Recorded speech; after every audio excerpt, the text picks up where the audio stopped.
Developing this morning, the Department of Homeland Security linking multiple Democratic lawmakers in Minnesota to an illegal Somali national arrested as part of the immigration crackdown there.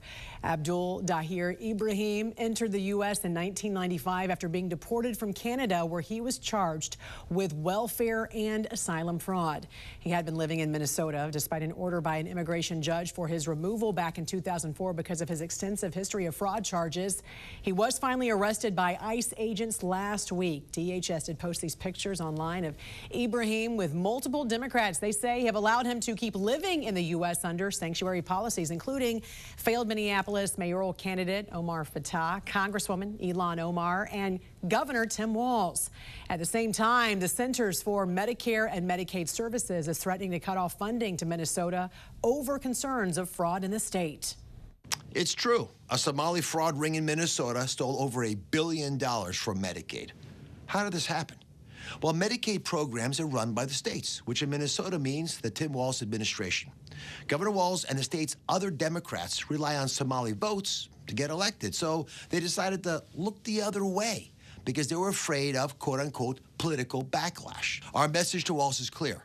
Either fix this in 60 days or start looking under your couch for spare change, because we are done footing the bill for your incompetence. Governor Walz is also under investigation by the House Oversight Committee. Last week, Chair James Comer gave him a December 17th deadline to provide documents and records related to the investigation.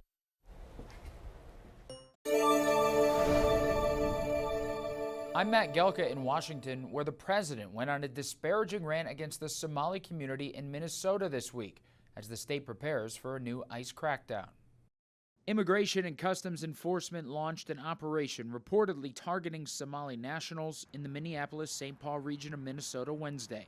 The new enforcement coming after the president ripped into the Somali community. I don't want them in our country, I'll be honest with you, okay? Somebody would say, oh, that's not politically correct. I don't care. I don't want them in our country. Their country's no good for a reason. Their country stinks, and we don't want them in our country. I could say that about other countries, too. Minnesota is home to the largest Somali community in the country, and the Trump administration is investigating a $1 billion fraud claim in the state where public assistance tax dollars have allegedly been funneled to terrorist organizations based in Somalia. Trump targeted Somali-American Congresswoman Ilhan Omar in his rant. We're going to go the wrong way if we keep taking in garbage into our country. Ilhan Omar is garbage. She's garbage. Her friends are garbage. He's always been a racist, a bigot, a xenophobic, and Islamophobic. Minnesota Governor Tim Walz says he welcomes the investigation into the potential fraud from his state, but slammed the targeting of one community. My message is simple on this. You commit fraud in Minnesota, you're going to prison. I don't care what color you are, what religion you are. Sitting on the sidelines and throwing out accusations, and let's be very clear, demonizing an entire population and lying to people about the safety and security of this state is beneath that. Republicans have increasingly blamed Walz for the fraud scandal. Tim Walz refuses to take accountability for the fraud he created and enabled. President Trump is committed to justice for the crimes against the taxpayers of Minnesota. Critics say the ICE crackdown on the Somali community is a waste of time and money because the overwhelming majority of Somalis living in Minnesota are naturalized U.S. citizens, according to census data. Reporting in Washington, I'm Matt Gelka. Well, Mr. President, thank you for giving me a very interesting job. Some days it's a little controversial too, but it's been an honor to work for you. You are a great American. The fights that you pick are the right fights, and they're always on behalf of this country. So I appreciate the chance to do this job heading up this department. If you think about what Joe Biden did with the Department of Homeland Security, he used this department to invade the country with terrorists. He opened up the borders, let anybody come in that wanted to. He put them on airplanes. He let them through our airports. If they could figure out a way to get to our shores and in our country, he just opened the door and invited them in. So it's our job to get them out. And I want to thank you for this team, because I look around the table and I think every single person here has helped me do my job over the last year.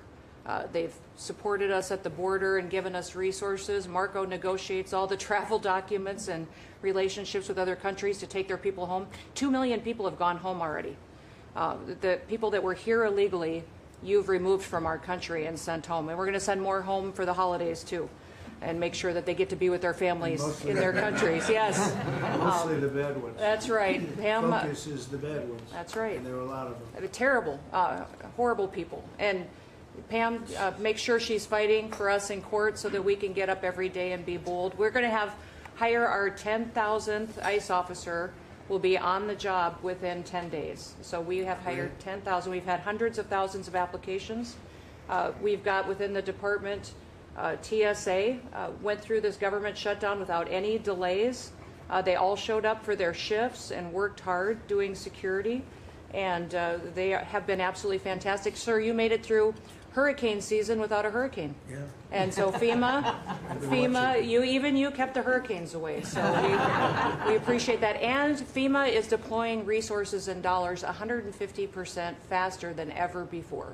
So somebody does have something bad that happens to them, you are immediately there helping them and telling them they have the resources to get back up on their feet. So we have built and deployed hundreds of miles of border already. You have cut the fentanyl flow over the southern border by over 56%.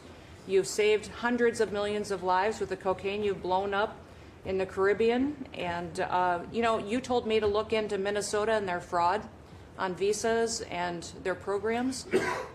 50% of them are fraudulent, which means that wacko Governor Walz either is an idiot or he did it on purpose.